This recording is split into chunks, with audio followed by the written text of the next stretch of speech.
Hola, en este video vamos a revisar el trabajo con capas en Photoshop. ¿Para qué sirve el trabajo con capas? Sirve para tomar imágenes de diferentes fuentes, de diferentes fotos que podemos tener, ¿cierto? Y reunirlas todas en un solo archivo.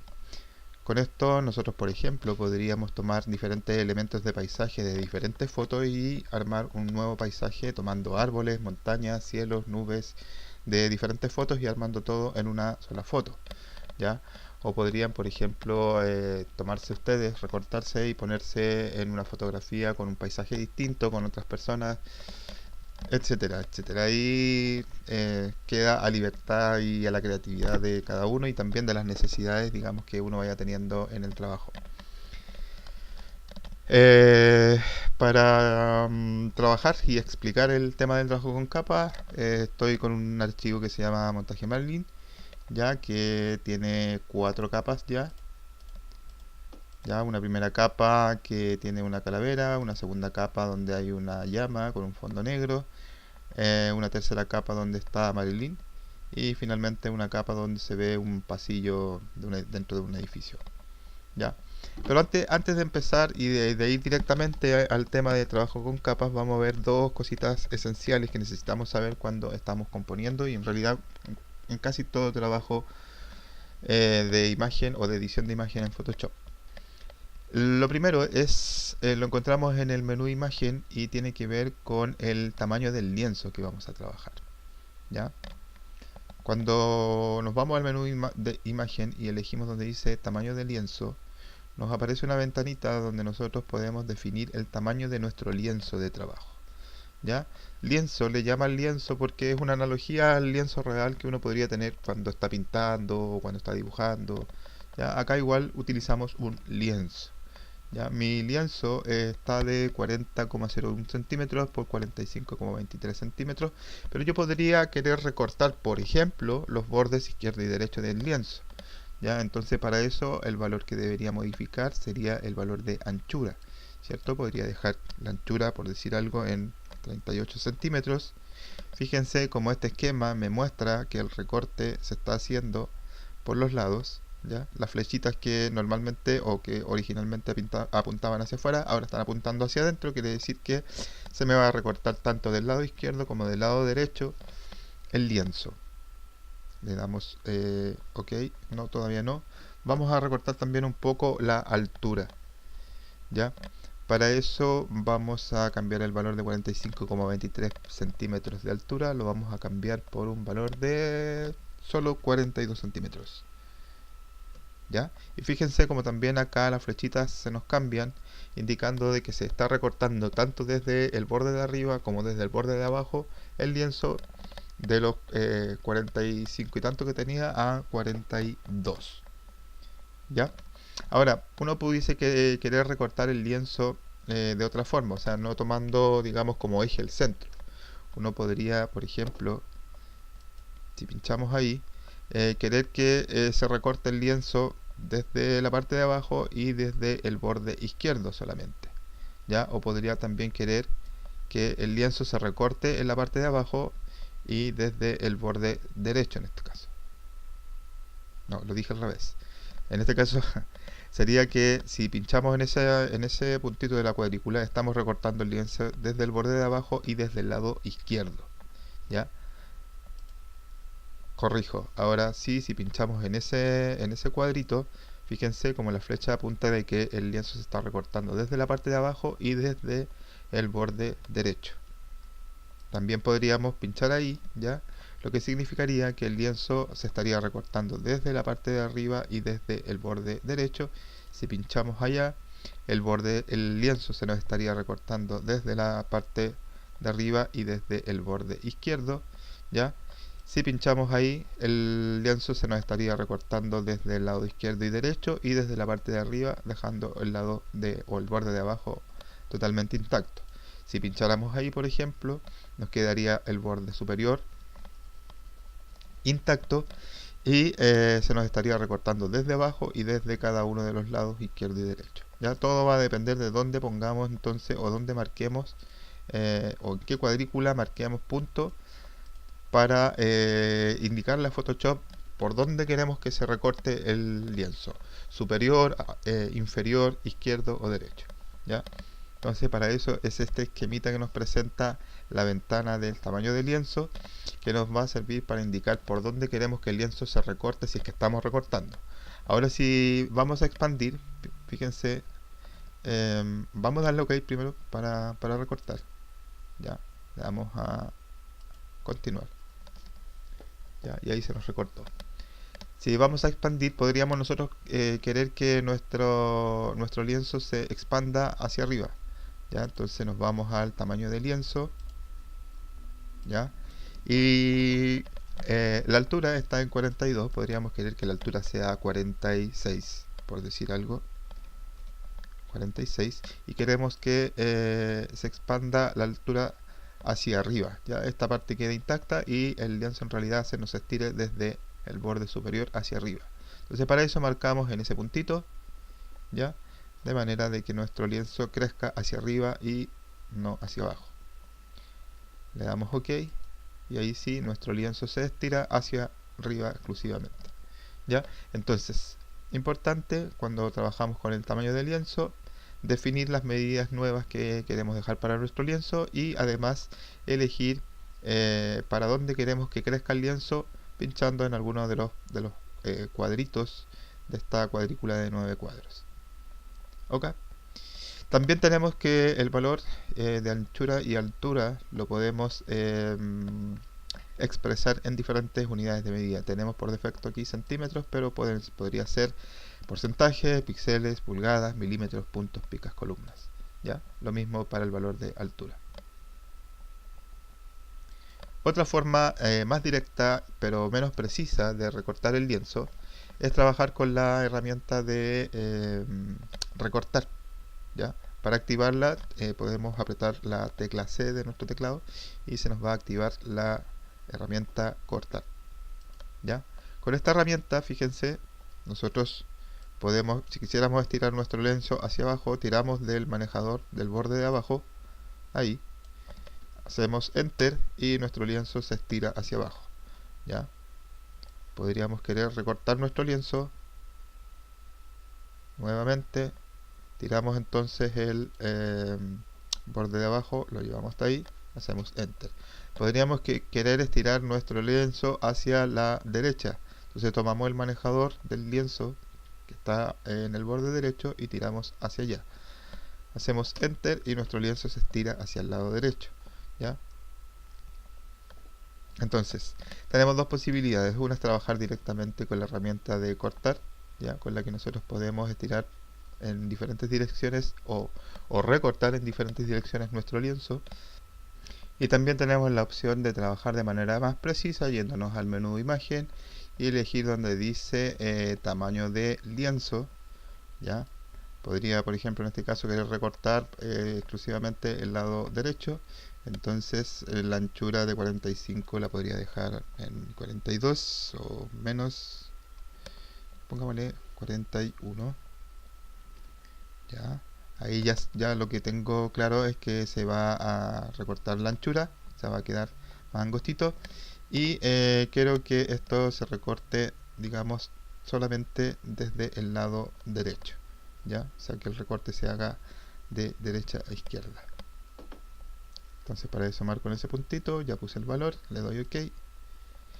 Me dice que el nuevo tamaño del lienzo es más pequeño que el actual, se recortará la imagen, le doy continuar. ¿Ya? Ahí se nos recortó. Voy a recortar ahora directamente con la herramienta cortar. Vamos a dejar esto aquí, damos Enter y ahí se nos recorta nuestro lienzo de trabajo. Eso en cuanto al lienzo. Ahora, otra cosa importante a considerar es el tamaño de la imagen. ¿Ya? Se parece a lo del lienzo, pero no es exactamente lo mismo. El tamaño de la imagen va a permitir que mi imagen crezca completa, o sea, con lienzo y todo. O sea, crece el lienzo y también crece la imagen, obviamente.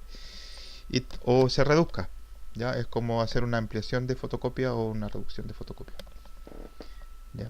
Acá no simplemente estamos recortando los laditos, ni el borde superior ni el inferior, sino que estamos ampliando completamente la imagen o reduciendo completamente la imagen. Cuando nos vamos a tamaño de imagen, que lo encontramos aquí en el menú imagen, tamaño de imagen, ¿cierto? Y se nos abre esta ventana. Tenemos un valor de anchura y altura, ¿cierto? Que podemos modificar. También nos encontramos igual que con el tamaño de lienzo con diferentes unidades de medida. Y por defecto, anchura y altura están encadenadas. Eso quiere decir que si cambio un valor, automáticamente el otro valor también cambia. Por ejemplo, si cambio la altura a 40, la altura también sube para que se mantenga la proporción. El tener esta cadenita activada para que anchura y altura estén enlazadas es recomendable para que nuestra imagen no se deforme. Si nosotros quitamos esta cadenita, podríamos modificar solamente la anchura, ¿ya? Vamos a modificar la anchura, la vamos a dejar en 45. Fíjense, no, la vamos a dejar en 35. Menos 32 podría ser, ¿ya? Fíjense cómo la anchura bajó, pero el valor de altura se mantuvo. Por lo tanto, si nosotros damos OK a esto, nuestra imagen se nos deforma, ¿ya? Porque solo cambió la anchura y no la altura. Ya, vamos a hacer un comando control Z para volver un paso atrás. Ya, y nos vamos de nuevo acá a la ventana de tamaño de imagen. Otra cosa importante es que aparece en esta ventana es el tema de la resolución. La resolución ideal va a depender de la salida final que le vamos a dar a nuestro trabajo. O sea, si estamos trabajando para impresión estándar, deberíamos trabajar con una resolución de alrededor de los 300 píxeles por pulgada, ¿ya? Si estamos trabajando para imagen que se va a utilizar en la web o edición de video, deberíamos trabajar con una resolución de 72 píxeles por pulgada, ¿ya? En este caso ya está a 72 píxeles por pulgada. Y acá hay una cosa interesante. Cuando nosotros cambiamos tamaño de nuestra foto, tamaño en centímetros de nuestra foto, y está activada la casilla remuestrear, ¿ya? Esta casilla hace que al cambiar el tamaño de nuestra imagen, ¿ya?, la foto mantenga la resolución que tiene, ¿ya? Debiendo en algunos casos tener que inventar píxeles falsos para poder rellenar y mantener la resolución que tiene. Eso pasa cuando tenemos la casilla remuestrear activada. Si nosotros quitamos ese tick donde está donde dice remuestrear imagen y por ejemplo subimos el tamaño de nuestra imagen podría ser a anchura 40,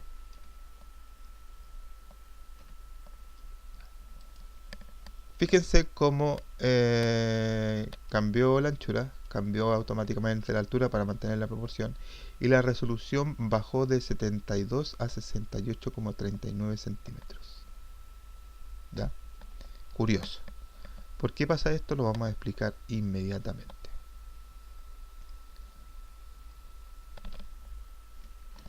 Supongamos que esta es mi fotografía, ¿cierto? Esta de acá. Vamos a achicar ahí un poquito. Esta es mi fotografía. Y esto es una pulgada aquí. Otra pulgada acá. ¿Ya? Por tanto, mi fotografía tiene 1, 2, 3, 4, 5. 1, 2, 3, 4, 5. 5 por 5 son 25, ¿cierto? Entonces son 25 píxeles por pulgada cuadrada. Esa es la resolución de mi imagen. Entonces vamos a anotar aquí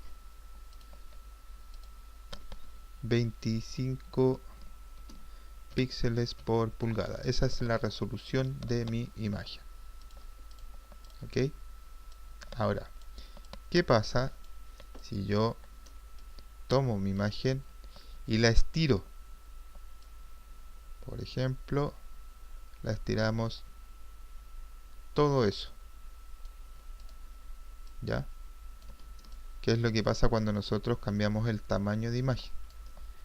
¿Cuántos píxeles hay ahora por esta pulgada cuadrada? Tenemos 1, 2, 3. 1, 2, 3 serían 9 píxeles por pulgada.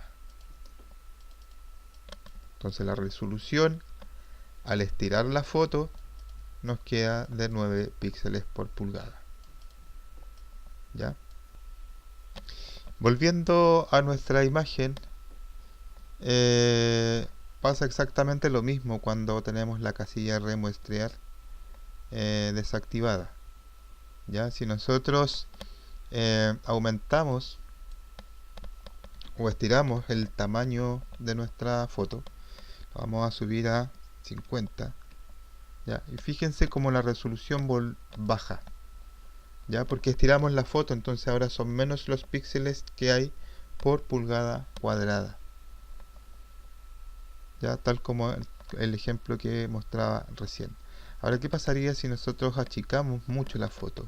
Supongamos que la vamos a dejar de 20 por 25,07 centímetros. Fíjense cómo la resolución subió.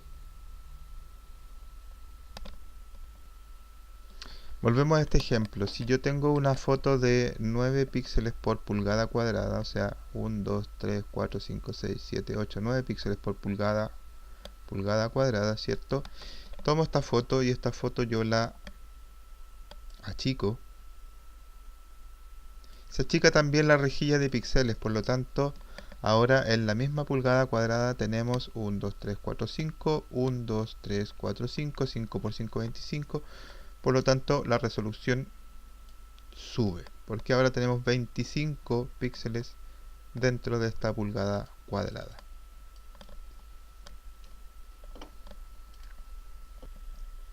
Volvamos a la imagen. Si nosotros activamos el remuestrear, ¿ya? El remuestrear lo que hace es quitar o inventar píxeles intermedios, ¿ya? Para mantener la resolución. Por ejemplo, si yo aumento al doble la anchura de mi foto, lo normal es que la resolución bajara a la mitad, pero fíjense cómo se mantiene intacta en 136 píxeles por pulgada, 136,779 píxeles por pulgada. ¿Ya? Esto se explica de la siguiente manera. Si yo tengo una imagen, ¿ya?, de 4 por 4, 16 píxeles por pulgada de resolución, ¿cierto? Y activamos el remuestrear imagen, pasa esto. Supongamos que yo la imagen la subo al doble de tamaño. Sería algo más o menos así, ¿cierto? Lo normal sería que la resolución baje porque ahora son menos píxeles por pulgada. Pero lo que hace remuestrear imagen es que toma estos píxeles y los divide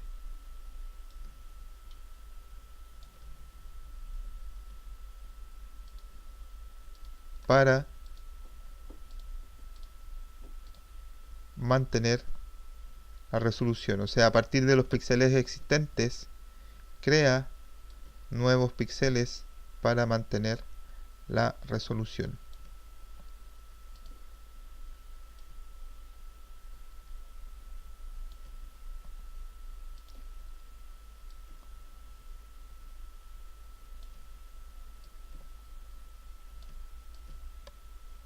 Eso es lo que hace entonces el remuestrear imagen.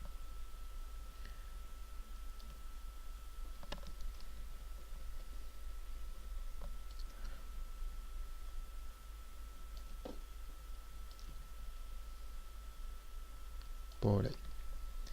Ya, entonces, remuestrear imagen activado. Cuando nosotros estiramos nuestra foto, lo normal sería que bajara la resolución, pero como está activado, toma los píxeles existentes y los divide para crear nuevos píxeles y mantener los mismos 16 píxeles por pulgada que tenía originalmente la foto. ¿Ya?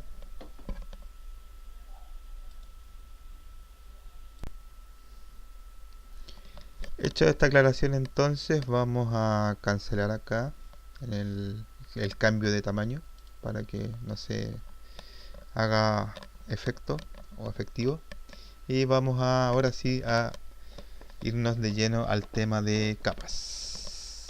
Para trabajar con capas, entonces necesitamos tener obviamente a la vista nuestro panel de capas, ¿ya? Si no estuviera a la vista, nos vamos al menú ventana y elegimos donde dice capas, ¿ya? O también atajo de teclado F7 nos abre el panel capas. Para el ejemplo, estamos trabajando con una composición que tiene 4 capas diferentes, ¿cierto? Lo primero que vamos a hacer entonces, para que nuestras capas estén bien rotuladas, les vamos a cambiar el nombre, y para eso vamos a hacer doble clic en el nombre de cada capa. Se activa la casilla que contiene el nombre y nos permite editar. En este caso vamos a poner calavera, ¿cierto? Damos enter para cerrar, doble clic en el nombre de la siguiente capa, se activa la casilla, vamos a poner fuego, cerramos con enter, hacemos doble clic en la capa de Marilyn, cerramos con enter y finalmente hacemos doble clic en la capa del pasillo, vamos a poner pasillo y cerramos con enter. ¿Ya? Ahí tenemos identificadas nuestras diferentes capas. ¿Ya? Nuestras capas pueden estar visibles, ahora están todas visibles, dependiendo de lo que hagamos con el ojito que aparece ahí en el lado izquierdo de cada capa. Si nosotros vamos cerrando estos ojitos, nuestras capas se van desactivando en cuanto a visibilidad. Ya, podría por ejemplo dejar solamente visible la capa de Marilyn, o esa, o todas. Entonces con el ojito nosotros vamos abriendo o cerrando visibilidad de la capa. Si necesitamos hacer un solo de capa, o sea, si tenemos una composición con 25 capas y necesitamos rápidamente dejar solamente una capa visible para revisarla en detalle, lo que podríamos hacer es, presionando la tecla Alt, pinchamos en el ojo de la capa específica y fíjense cómo solo esa capa queda visible y las demás se desactivan momentáneamente. Si queremos volver a que todas las capas estén visibles, apretamos nuevamente Alt y pinchamos en el ojo de la misma capa a la que le habíamos hecho el solo. ¿Ya? Y ahí todas las capas se nos vuelven a quedar visibles y con el ojito ahí prendido. Otra cosa que nosotros podemos hacer es trabajar la opacidad de nuestras capas. ¿Ya? Por ejemplo, vamos a seleccionar la capa de la calavera. Ojo, para seleccionar una capa es necesario hacer clic en la barra donde está contenido el nombre. Se ilumina y eso nos indica que esa es la capa que está activa y es con la capa en donde podemos y con la que podemos realizar operaciones. ¿Ya? Vamos a seleccionar la capa de la calavera entonces y vamos a mover el valor de opacidad para esta capa. ¿Ya? El valor de opacidad puede ir entre 0 y 100%, siendo 100% totalmente opaca, 0 totalmente invisible, y jugar con algunos valores intermedios. ¿Ya? Dependiendo de lo que necesitamos, entonces nosotros aquí vamos a ir probando con diferentes grados de opacidad.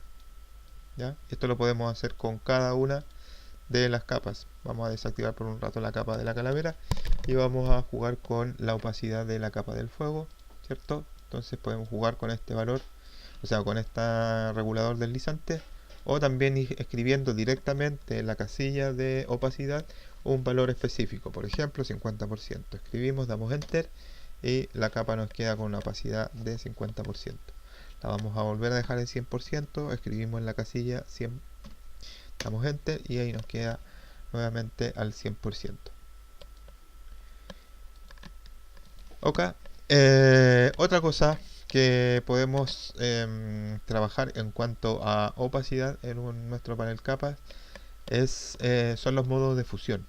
¿Ya? Los modos de fusión nos ofrecen diferentes efectos de transparencia, de cómo se funde el contenido de una capa con las capas que están detrás. Ahora, antes de hablar de los modos de fusión, importante considerar lo siguiente. La capa que se ve por delante es la capa que en la pila de capas, en el panel capa, es la que está más arriba. Por eso, por ejemplo, en este caso, la capa de la calavera es la que se ve por delante de todas. ¿Ya? Después viene la capa de fuego. Después vendría la capa de Marilyn. La vamos a seleccionar ahí, ¿cierto? Y al fondo, allá atrás, se ve la capa del pasillo. ¿Por qué se ve al fondo? Porque es la última capa de la pila de capas. ¿Ya? Entonces, el orden en que están en el panel capa, ¿ya?, determina cuáles se ven por delante y cuáles se ven por detrás. ¿Ya? Aclarado eso, ahora sí vamos a ver el tema de los modos de fusión. Vamos a seleccionar la capa de la calavera y vamos a probar con los modos de fusión. Los modos de fusión los encontramos en esta lista desplegable que tiene el panel de capas, ¿ya? Y son todos estos. Cada modo de fusión nos ofrece un efecto de transparencia diferente. Por ejemplo, podríamos probar con el modo de fusión superponer para la capa de la calavera, y fíjense, ese es el efecto de transparencia que produce el modo de fusión superponer. Podríamos probar con, por ejemplo, con luz focal, ya que el efecto no es muy notorio, ya quizás para otro tipo de contenido sea más notorio, pero sí va a ser bien notorio si, por ejemplo, elegimos el modo de fusión color más oscuro. Fíjense como color más oscuro nos deja visible el área negra, ya que es el icono de la calavera, y nos deja totalmente transparente el área blanca de la foto. ¿Ya? Ese es el efecto que produce el modo de fusión color más oscuro. Vamos a desactivar por un rato la capa de la calavera y vamos a probar qué pasa con la capa del fuego. Ya podríamos ir probando con diferentes modos de fusión para la capa del fuego. Por ejemplo, podríamos utilizar oscurecer. Oscurecer nos dejaría totalmente opaco la parte del fondo negro y nos dejaría semi-translúcido las partes más claras de la foto. ¿Ya? Ahora, si utilizáramos un modo de fusión de este otro grupo donde está aclarar y trama, podríamos, por ejemplo, elegir aclarar, ¿ya? Y acá lo que nos queda visible son las partes más claras de la foto, que son precisamente las llamas, y nos queda totalmente invisible el fondo negro. ¿Ya? Podríamos probar también con trama, fíjense, como acá también nos queda visible la llama y el fondo negro se nos desaparece, ya, pero con un efecto un poquito más suave que en el caso de aclarar. Hay una pequeña diferencia ahí del aspecto que termina teniendo con aclarar y también con trama. ¿Ya? Son efectos de modos de fusión diferentes. ¿Ya? La idea es que cada uno revise cada modo de fusión, ¿ya? Qué es lo que pasa con el modo de fusión, para tenerlo, digamos, como archivo mental y saber qué modo de fusión utilizar dependiendo del caso y de las necesidades, de las diferentes necesidades que se vayan teniendo. ¿Ya? Pero, digamos, en resumen, los modos de fusión nos ofrecen diferentes efectos de transparencia. Para este caso específico vamos a dejar como modo de fusión para la capa del fuego el modo de fusión trama, ya que es el que nos da el mejor resultado. Para el caso de la calavera vamos a dejar el modo de fusión color más oscuro, que nos desaparece totalmente el fondo y nos deja la calavera totalmente visible. O sea, la parte negra nos queda totalmente visible. Vamos a dejar hasta aquí este video entonces. Vimos entonces cómo cambiar el tamaño de lienzo, cómo cambiar el tamaño de imagen, que no es lo mismo que cambiar el tamaño de lienzo. El tamaño de lienzo simplemente recorta o expande el lienzo, en cambio el tamaño de imagen hace crecer o hace reducir el tamaño de nuestra imagen completo. También podemos trabajar ahí con las resoluciones. Y hemos visto algunas cosas básicas del trabajo con capas, como el tema de activar o desactivar la visibilidad de las capas, dejar una capa visible, trabajar con la opacidad y con los modos de fusión.